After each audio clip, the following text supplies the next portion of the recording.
10 years of Rematriating Borikén as a project, even though I've been using the term Rematriation since 2018. The spirit was there, the bones, the foundation was laid 10 years ago when I started with Repatriating Borikén as a blog, and it morphed into this much greater thing, multidisciplinary Rematriating Borikén.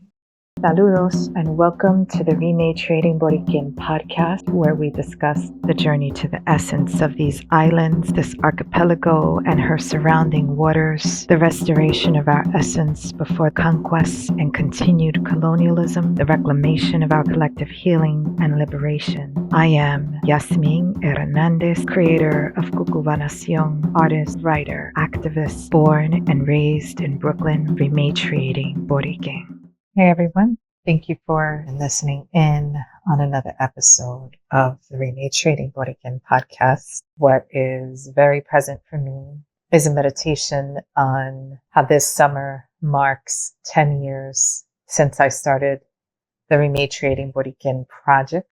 To just summarize what the project is, besides being a creative, multidisciplinary approach to documenting our journeys in rematriation as Boricuas, as an artist, as the person who imagined this project.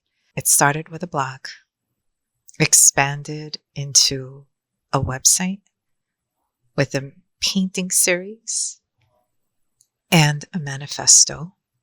And that painting series then evolved into another specific portrait series based on interviews conducted with folks on the rematriation journey, collecting their oral histories around the reflections of what sustains them on this journey, what are the lessons of this journey, what is their relationship to the archipelago, to the diaspora, what is the medicine that they have received from each, and what they could teach via their journeys. So having these recorded interviews, documenting this through videos, some of these are then shared in the podcast, and for the bulk of these interviews to produce a painting. The blog continues, the podcast continues, and then there is the Trinchera de Ideas series, which invites people to have those similar conversations that we've been having one-on-one via the interviews in the collective, to actually exchange the saberes, the ancestral knowing that's being reawakened in us, exchanging these, sharing on these, profundizándolas, expandiéndolas, and then moving into other events like this year. For example, recently we've done 2 panel presentations at the University of Puerto Rico, here in Mayagüez, in el Oeste, and other events that are happening and being planned. Also, that beyond painting, I'm also a writer. So writing and publishing about this, which is something that we're not seeing a lot of work around. There are very few people writing from the perspective of Rematriating Borikén and actually publishing. And so it's important to lift those people doing that work. And among some of the few voices doing that, Carmen Aide Rivera, Aurora Levins Morales, Melissa Rosario, using the term rematriation as applied to that journey as it relates to the diaspora and the archipelago of Borikén. In 2 weeks, it will be our 12-year anniversary here, living in Borikén. Even though we came in 2014, I did not start formalizing this idea of talking about this journey. I was, for my own survival and my own sanity, I was writing, I was journaling constantly, having conversations around this journey back to the ancestral homeland. But it took 2 years for me to choose to find a way to share that openly. So maybe I had been posting about it on social media back when social media didn't feel as evil as it does today. On July 25th, Date chosen strategically because it is the day that the United States invaded Puerto Rico in 1898. On July 25th, 2016, I launched what was then the Repatriating Borikén blog, repatriating with a P. And on here, I have spoken about being influenced by the Back to Africa movements, even the Rasta movement, and part of my political formation from having been born and raised in Brooklyn was living side by side with African Americans.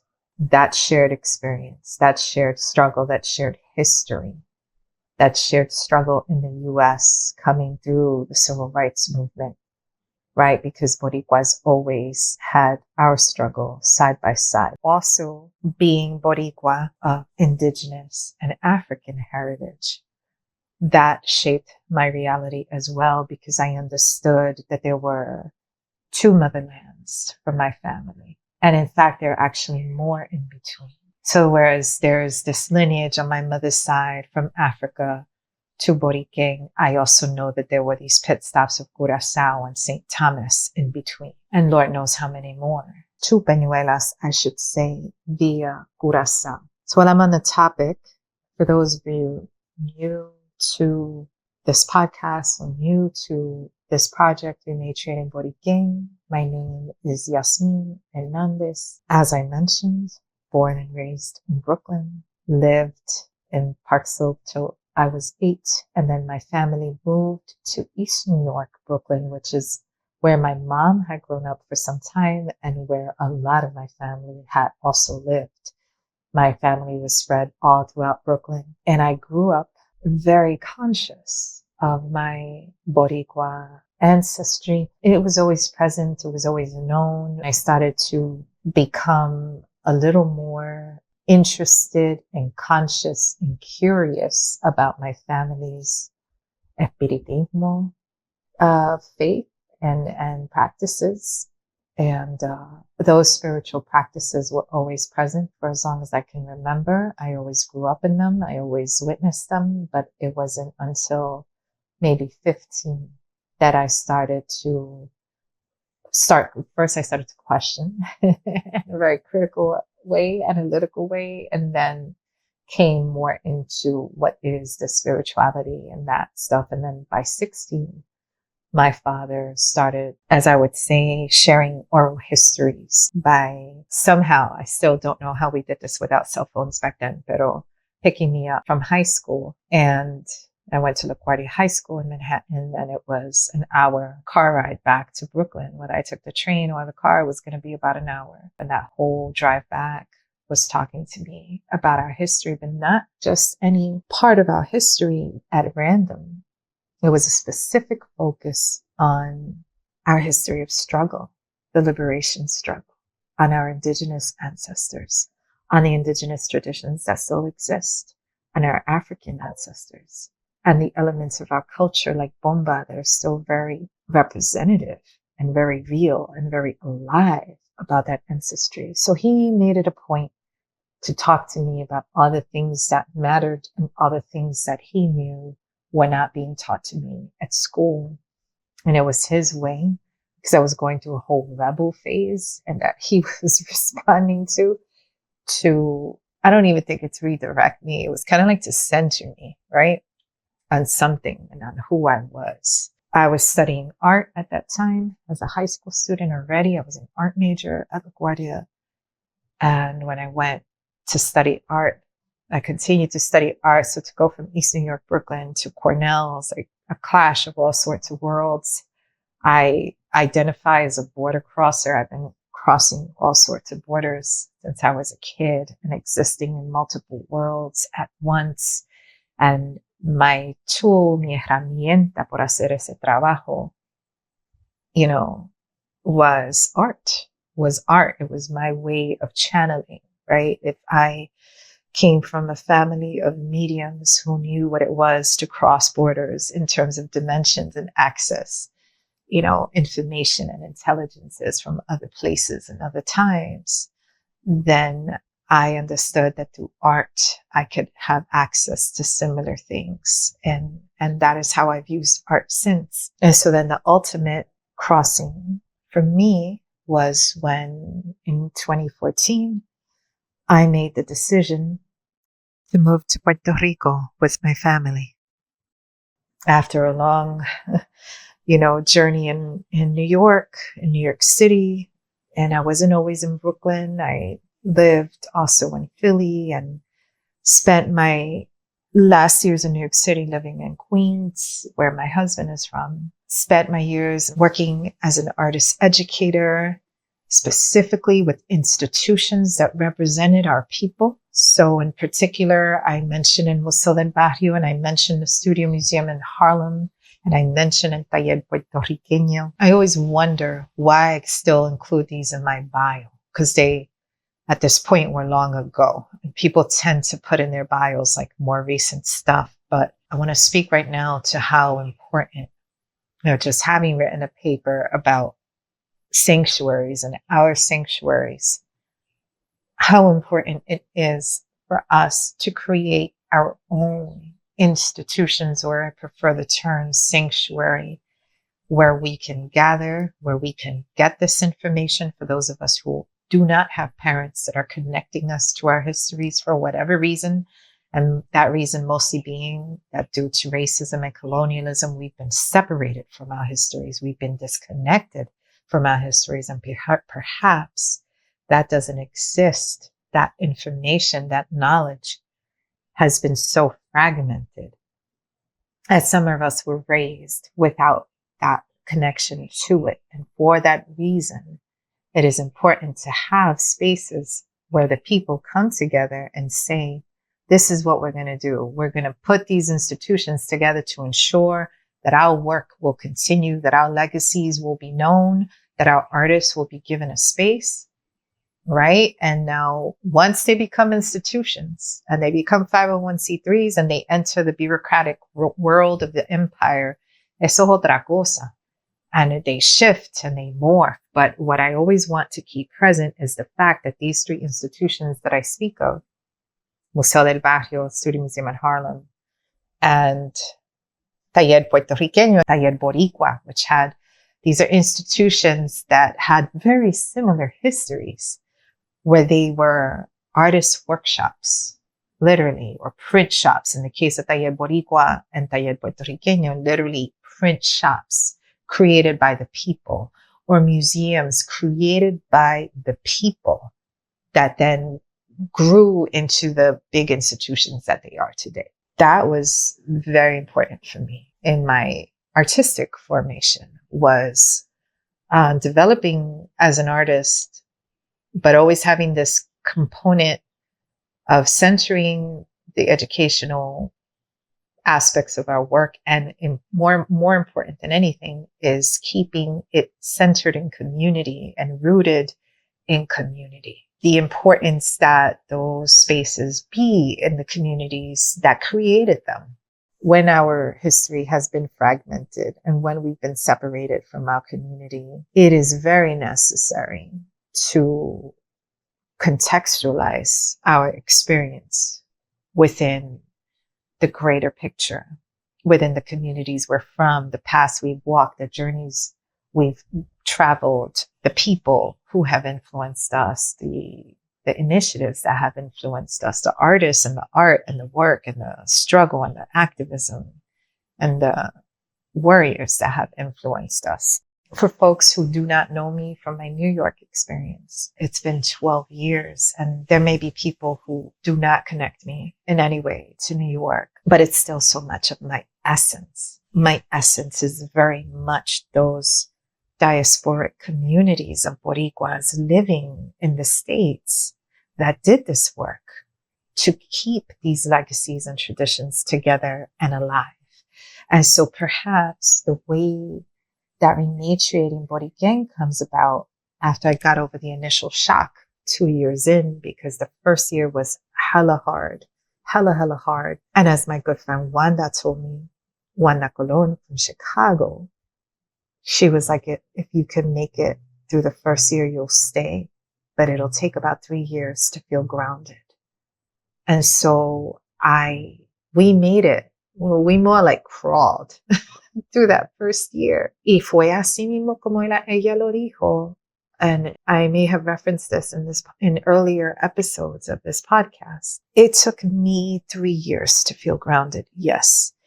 And then when I thought I was grounded, that's when hurricanes Irma and Maria came. So it was like you had to have real grounded, porque si no, el huracán te iba a soplar para atrás, para Nueva York. All this to say that on July 25th, again, let me come back to that point, July 25th, 2016, just 2 years into my journey here, I create this Repatriating Borikén blog so that I could share with others my observations.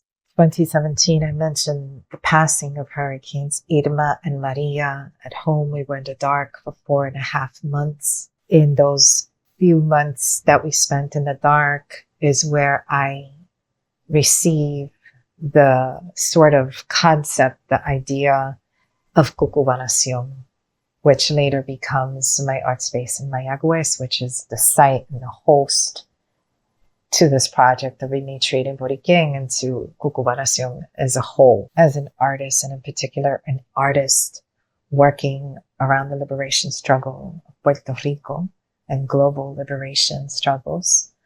I started visiting Vieques in 2006 with the purpose of creating a project documenting the struggle for peace and justice there. And in that first research trip that I did in 2006, I was taken to the bioluminescent bay, which was not a plan. It was something that unfolded, and I quickly realized that it was very much meant to be, that it would be an enormous part of my journey. And so CucubaNación comes from that sort of first experience with Vieques bioluminescence, but it takes root really in those dark months following Hurricane Maria. So it's not just connecting with Vieques and the dinoflagellates that illuminate in our bioluminescent waters.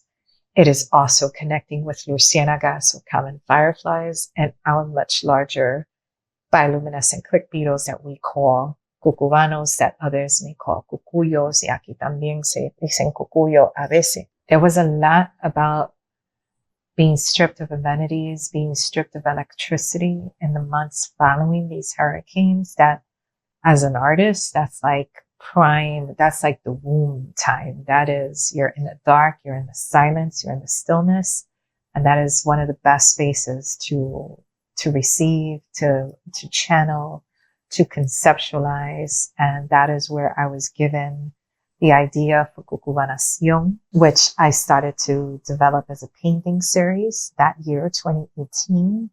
And by the end of that year, I arrive at the term Rematriation with an M. Y ahí es donde yo cambio de la P a la N 4 years after arriving in Puerto Rico. When I did, I was just like, oh, this is just too good, because I had long been seeing, I arrived at the womb, this is the womb, I'm back at the womb, Borikén is the womb. And then with rematriation, it was like, la matriz, you're returning to the womb, rematriate, return to the womb.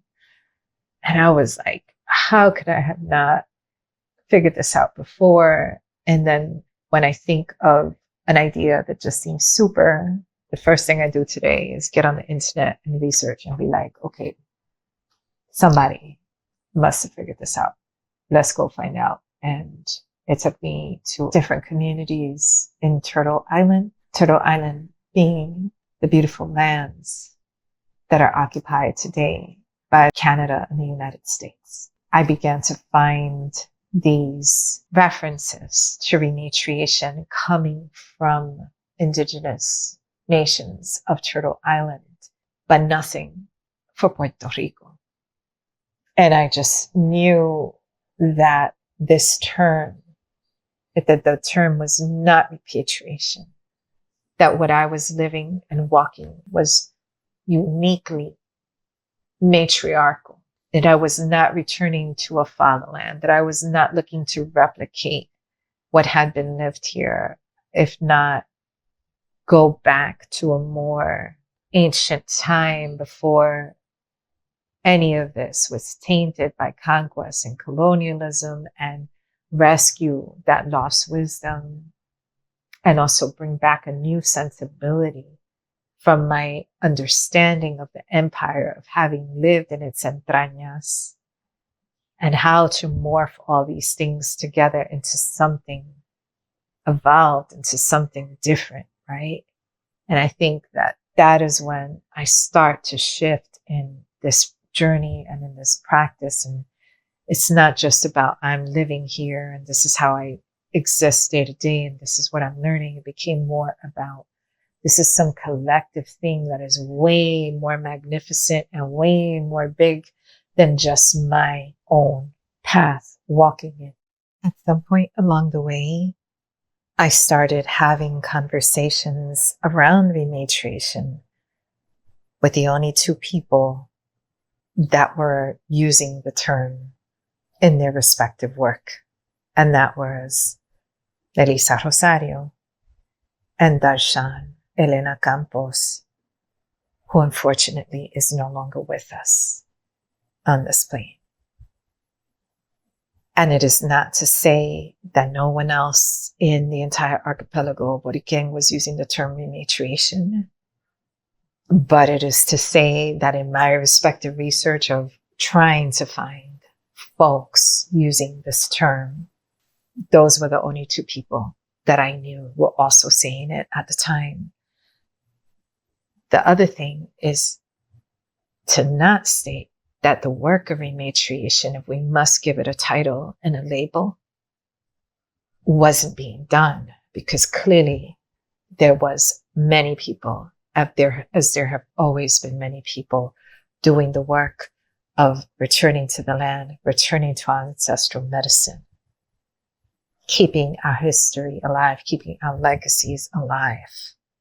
That work is always that work. That is the importance of being the stewards. The stewards are always there doing it. And that is why folks wanting or wishing to use the term rematriation and arrive here, if that is part of their respective rematriation journey, if they are not here just yet, or if they are recently arriving here, cannot participate in that without connecting with those who have been doing this work. I do feel it's important to name things, because when our history has been so fragmented and disconnected because of colonialism and the process of reclamation, sometimes it does become necessary to identify what it is that we're getting back and what it is that we are doing. A tenerlo muy claro. And when we name these liberation strategies and practices of ours, and when we see this as sacred work that we are reclaiming, the other thing is to be very careful that that thing does not become a declawed hashtag that everybody uses and throws around like a token. Because a lot of people, with this term, what I'm trying to say is that for a term that I had never really seen used here 8 years ago, ahora la estoy viendo por todas partes. ¿Y en qué contexto? Is it being held to the esteem that it deserves? Is it being attributed to the people most doing that work of rematriation? Or is it just being thrown around as something you do when you get on a plane and come? Or when you get on a plane and trying to buy something? Because in that case, ya te está desviando. So keeping the essence where the essence belongs and respecting that essence. The purpose of creating the blog, and the blog turns 10 in July. This podcast turned 2 years in March, this past March. And next month, May 2026, I celebrate 12 years living in Puerto Rico. I feel like I'm in a 12-step program, like those of us who arrive from outside, we need the keychains and just all of this to mark, like you get your 3-month badge, your 6-month badge, your 9-month, your 12-month, your first year, and then all those subsequent years. The purpose of the blog was to start sharing some of the reflections that I was journaling about, to have a way to connect with the diaspora, because I arrived here and there wasn't much exchange happening with the diaspora. I was not going back and forth. In fact, I've only been to New York City 2 times since being here in 12 years. In 2017 and 2018, respectively, are the only times that I've been back to New York City. The blog was to find a way to connect deeper, but also to share a little more deeply than what it was to have a very brief social media, like Facebook post about our experience. And that was the purpose. And it started out as repatriating because, like I mentioned, I was using the term that was known to everyone at the time, and also using the term that I had heard about and looking at Back to Africa movements and being very much influenced by that and understanding that that was a return to the fatherland. Pero interesantemente, I get here and immediately I arrived at the womb as a home birth mama, as a person who had been getting more and more into chakra work. Right before I moved, I definitely connected immediately that I had returned back to the womb. Y así yo lo decía, desde que llegué en el 2014. When I arrived, those first years, wow. I'm not going to get into all the details of the stuff we lived through. That'll be shared in another way, in another time. Pero I think about 2015. 2015, cuando cumplimos nuestro primer año aquí, was one of the most financially challenging moments that we have lived in our lives as a couple, as a family.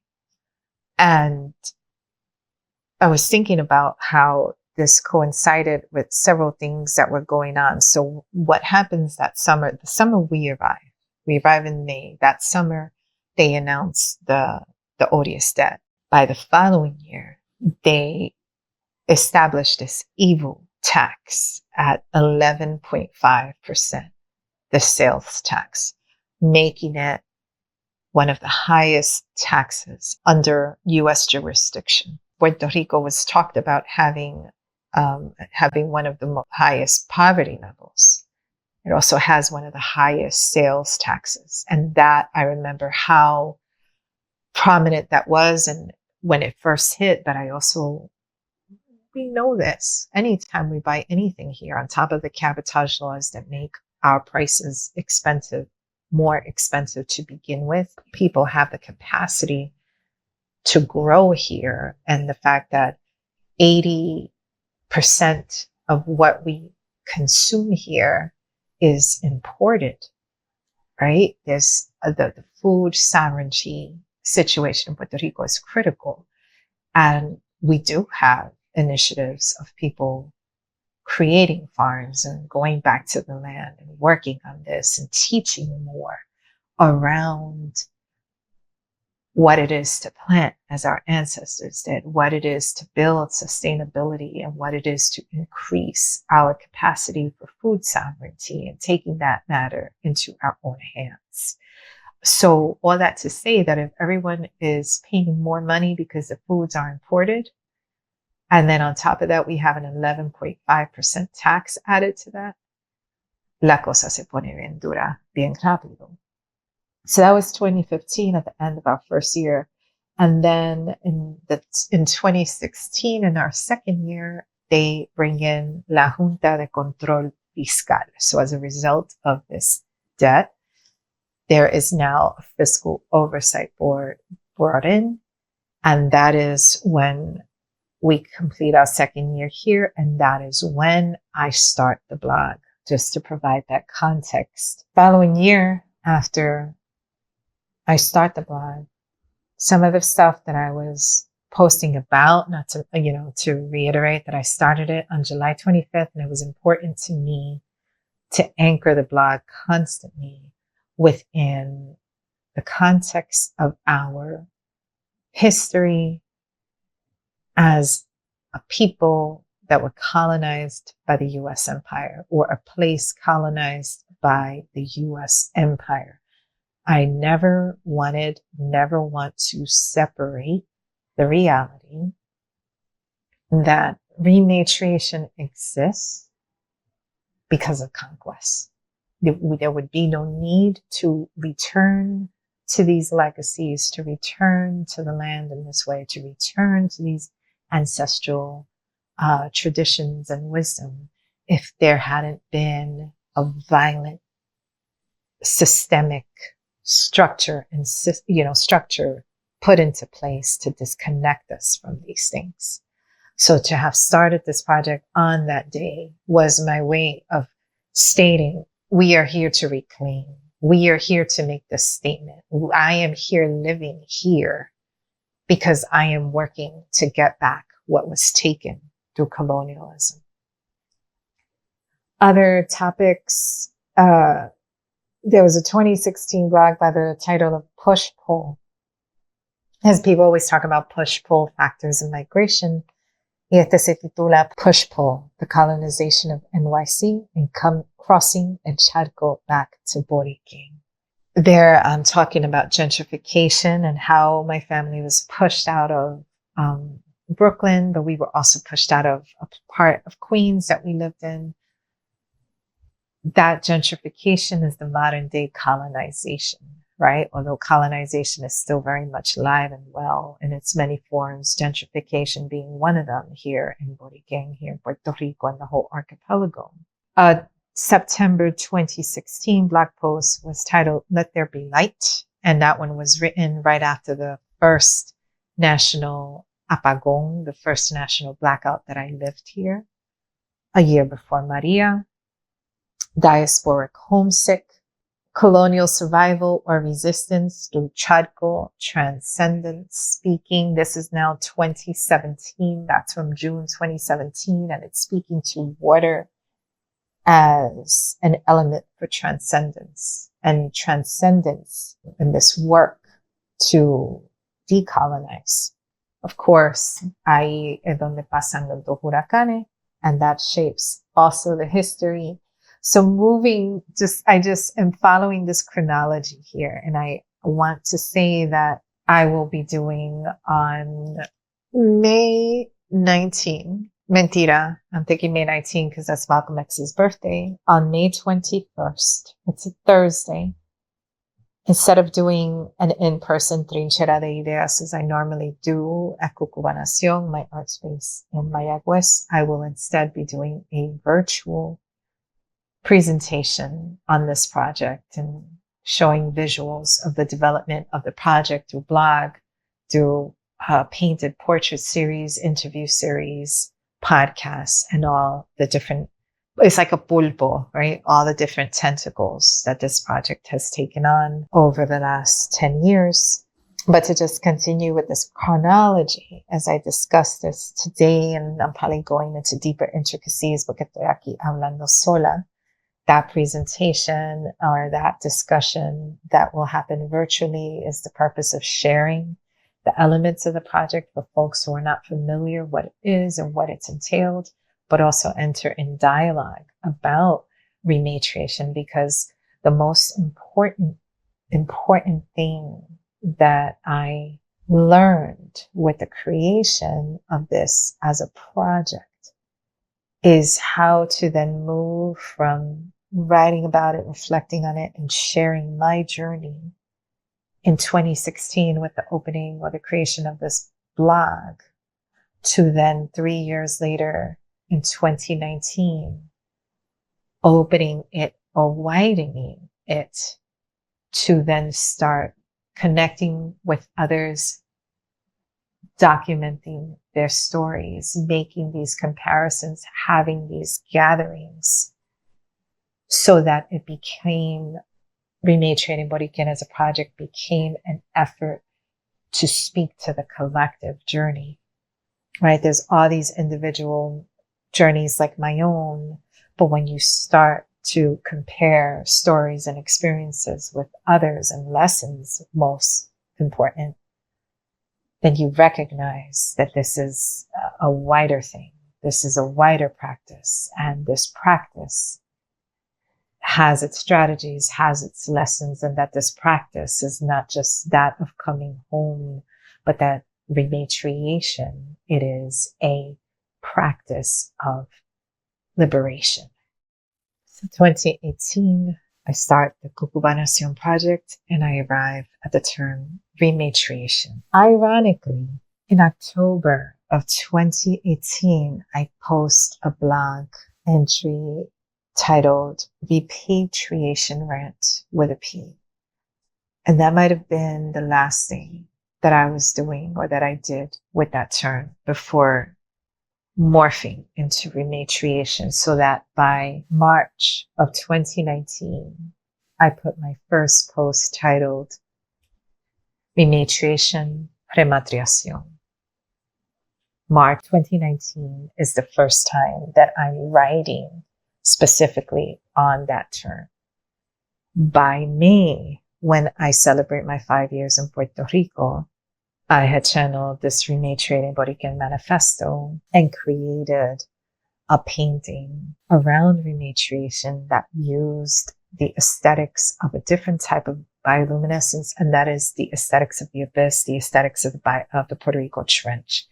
It talked about what it is to cross those sands submerged to Borikén, back to our homeland. And with that, in 2019, I choose to expand this blog into a website that now is called not Repatriating Borikén, but Rematriating Borikén, and how it's been since, an expanded website. And then set out to do this painting series and to start connecting with other folks on the journey, because my recognition at the moment is this is much bigger than I. And I always knew it was. I'm not that only gata. I'm not that only loca doing this. There are others who are doing this. And we need to be getting together and speaking and connecting and exchanging experiences, ideas, saberes, lessons. And that is where the project really takes off. So that is 2019.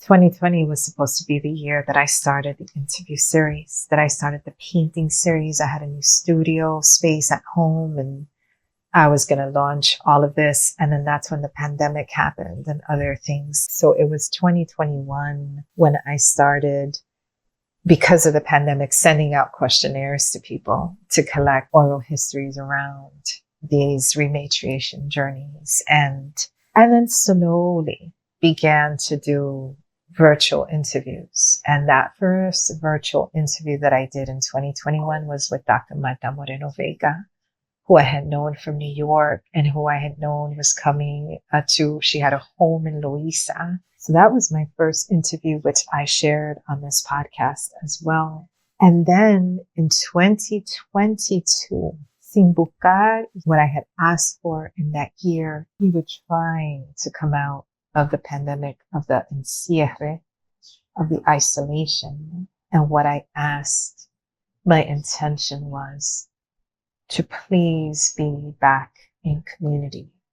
And with that intention, what I manifested was nothing that I was thinking, which was this storefront space on Calle San Vicente in el casco urbano de Mayagüez. And that became CucubaNación. For various reasons, the space named itself, claimed itself.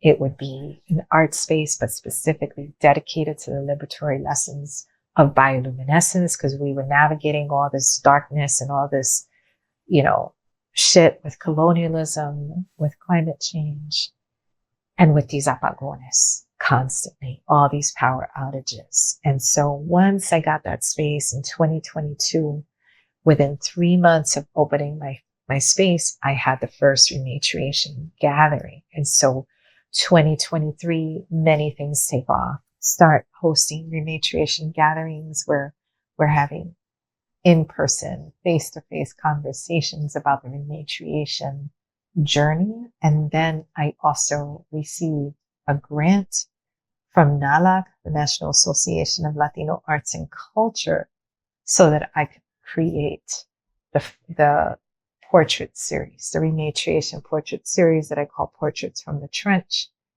And it is with that grant that I was able to purchase a camera and set up the space and have the necessary equipment and get the materials necessary to start interviewing more individuals on this journey.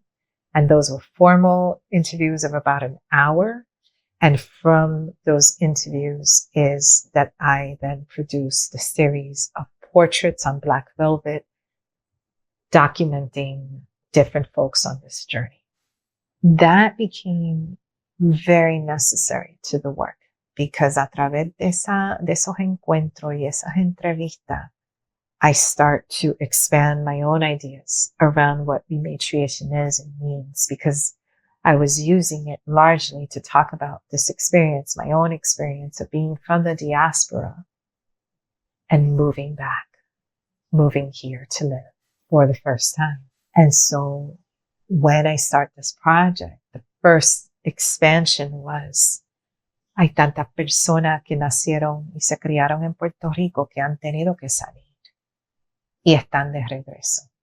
Right, so este retorno de tanta gente, this actual return of people who had left here for various reasons, to study, to work, for medical reasons, for family, personal reasons, but had made the decision to return and live here. And so I started interviewing those folks. And then the actual stewards, people who have always been here, connecting to the land. And it's not to say that everybody who's here and has always lived here is connected to the land, because that is not true.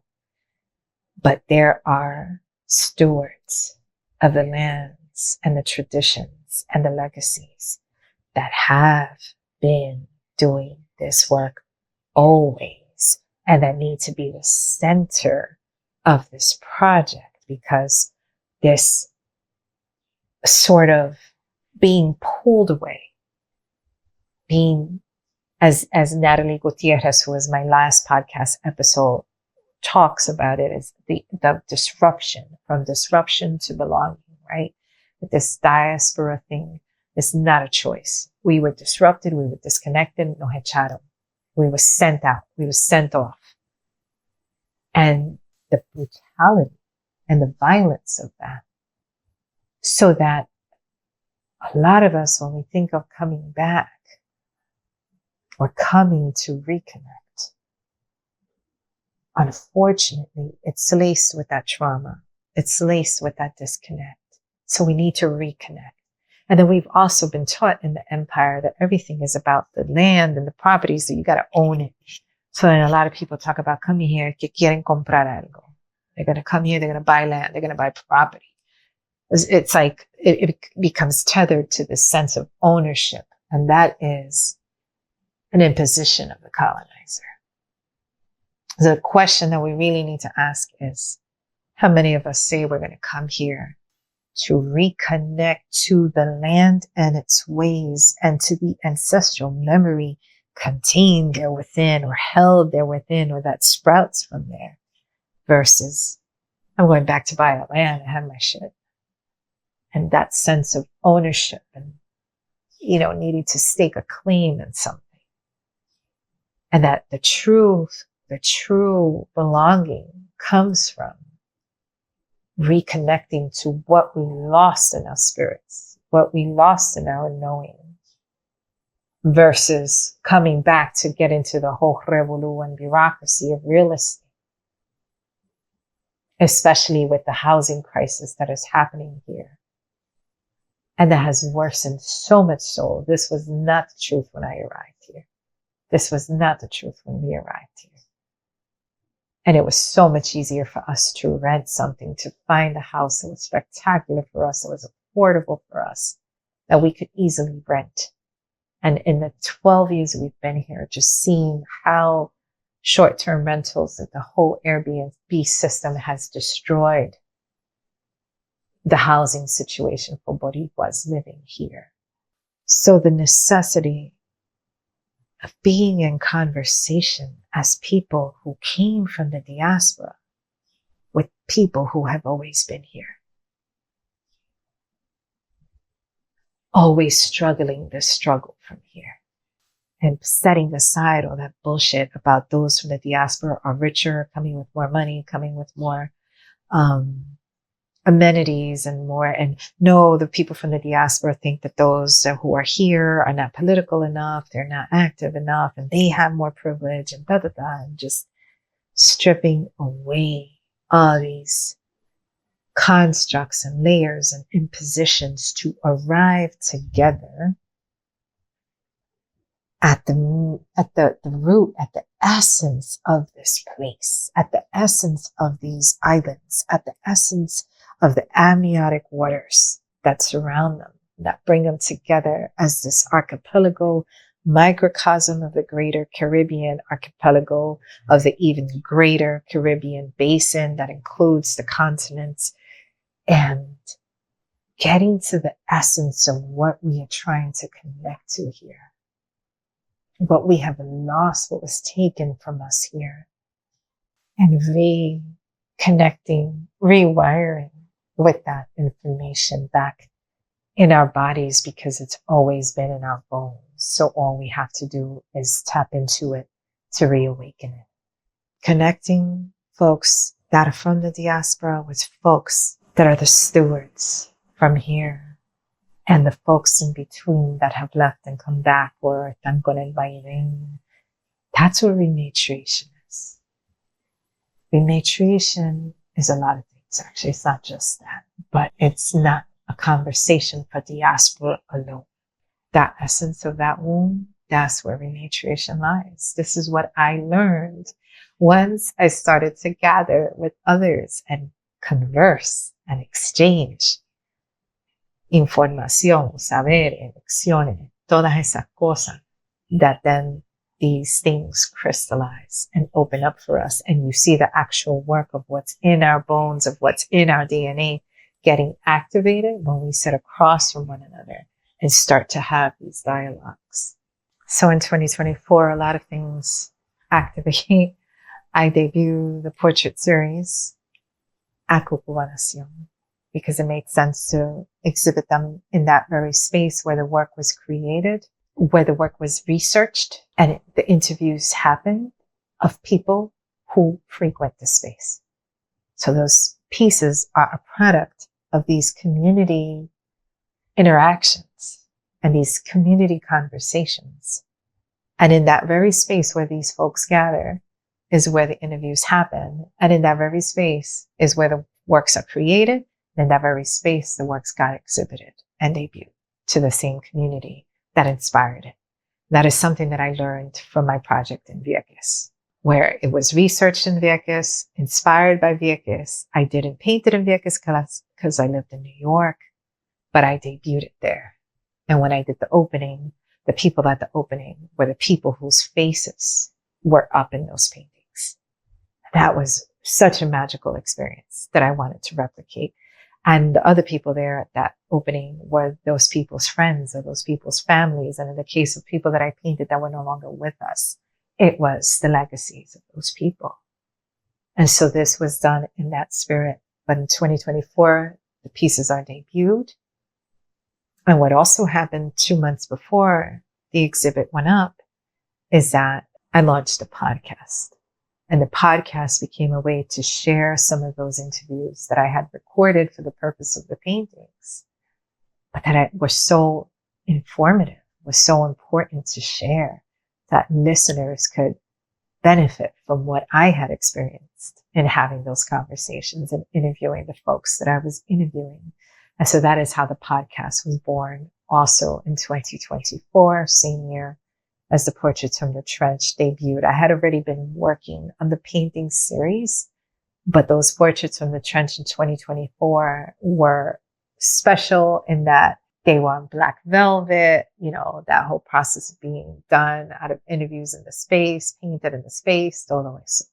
What is also happening with the podcast is invited guests. Perhaps it's not people that I interviewed in the studio sessions, which is a very specific interview that I do in CucubaNación, in the studio. Everything's stripped down and very dark, very specific lights to evoke the abyss, the bioluminescence of the abyss. It's like a whole other feel. But I have done other interviews, like say, virtually to have more access to folks, or it's been people that I've collaborated with, like Carmen Aide, who is about to publish an anthology, Cuentos del Retorno, which is an anthology on stories of return. It is a bilingual book being published this year.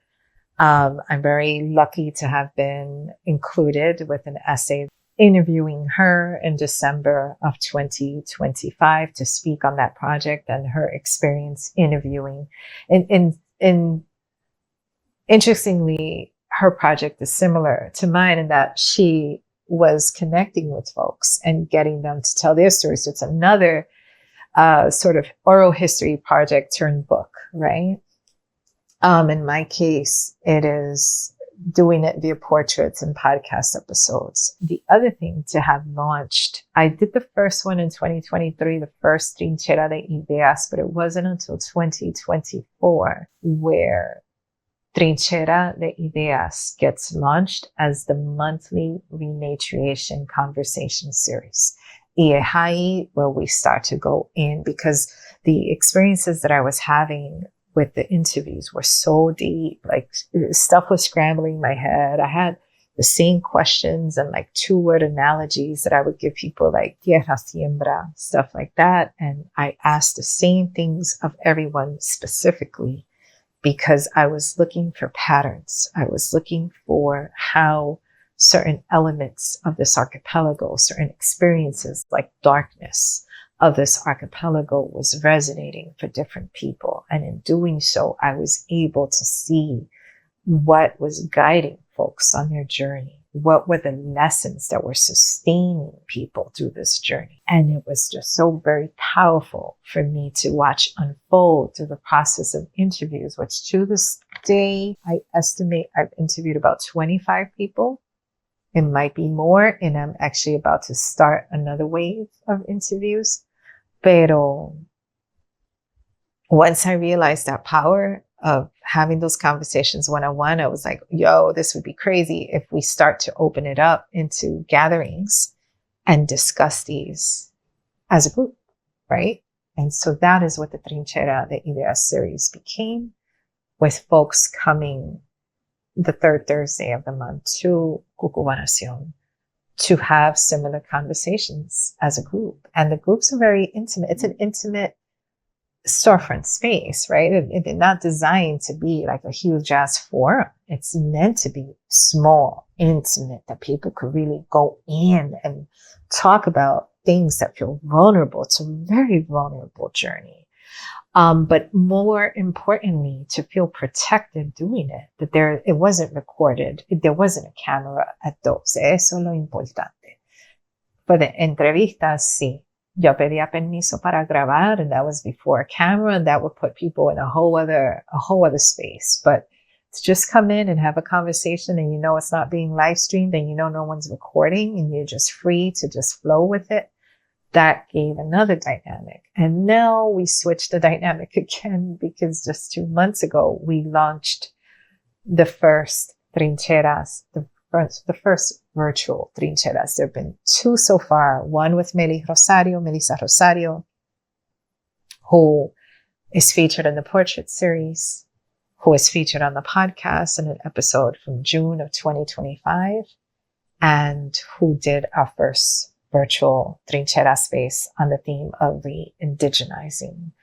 The next trinchera will be the one that I will do on May 21st, virtually, speaking about Rematriating Borikén as a project, and just it'll be a little more formal in the sense of presenting the different components of the project and the work that has been done to date, because the focus with that one and then that conversation that will come about is the importance of us documenting our respective journeys and our collective journey, right? It could be a very independent process, and also the vulnerability of this journey of moving here thrusts us into survival mode, oftentimes, or certainly for the beginning part of that journey. And in that survival mode, sometimes we become very tunnel visioned.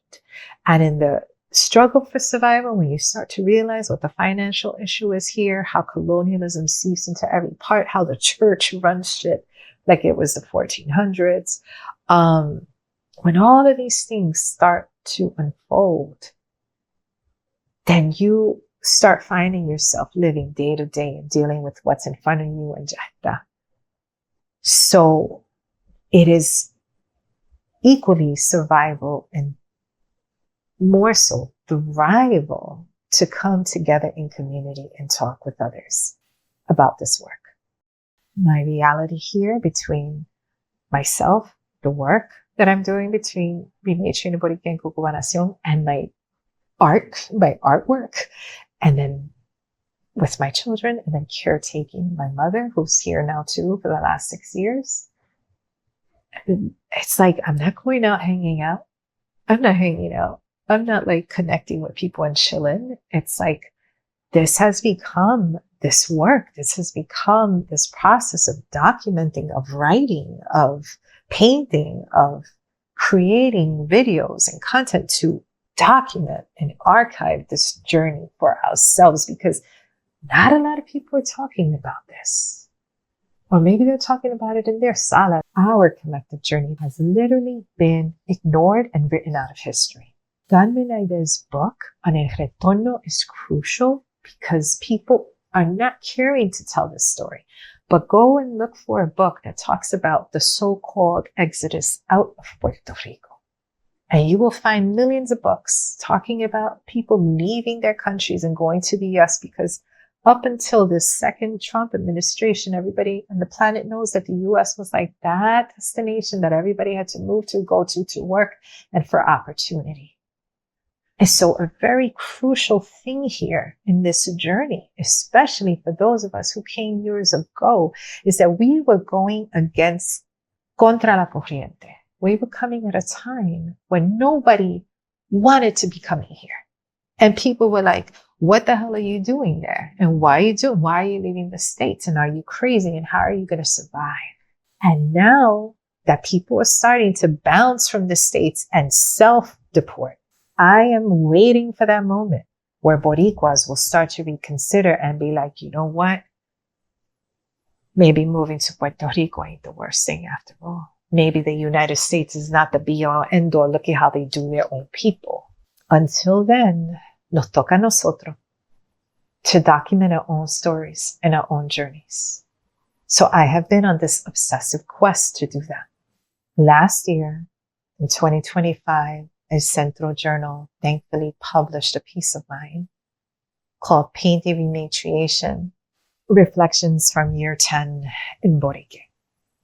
And that published the manifesto, the Rematriating Borikén manifesto, and some reflections on the project and what it means to open up, not just reflecting on my own journey, but on the collective journey. Rematriating Borikén, this work that I have learned from deeply, is that rematriation starts with our own bodies, and it starts right where we are.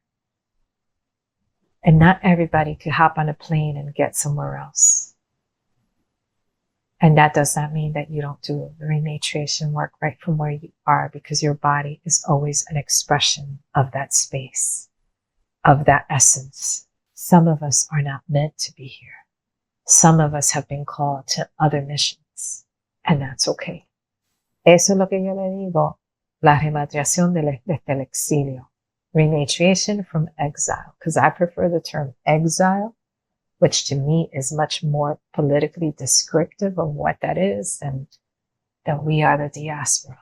And so there's a lot of layers to this. It's not a simple move. It's not to say that to rematriate is to get on a plane and come. And when I say my rematriation journey, I don't say I've stopped saying that I rematriated in 2014. I started rematriating in Brooklyn. And part of the journey, as it was called for me, did bring me back to this island that my parents were born on. And before I was brought back to the island where my parents were born, I was brought to the island of Vieques. And it was through Vieques. I say that Vieques was the cervix. Vieques was the entry point to that womb, back to the womb of my parents, of Borikén. And so these have been all these different meditations of just this reflection on 10 years of Rematriating Borikén as a project, even though I've been using the term rematriation since 2018. The spirit was there, the bones, the foundation was laid 10 years ago when I started with Repatriating Borikén as a blog, and it morphed into this much greater thing, multidisciplinary Rematriating Borikén. Thank you so much for listening. If you are interested in learning more about the project, please join that virtual conversation that I will be posting on my platforms. That will be held on May 21st from 5 to 7 p.m. Atlantic Standard Time. Rematriatingboriken.com is the website.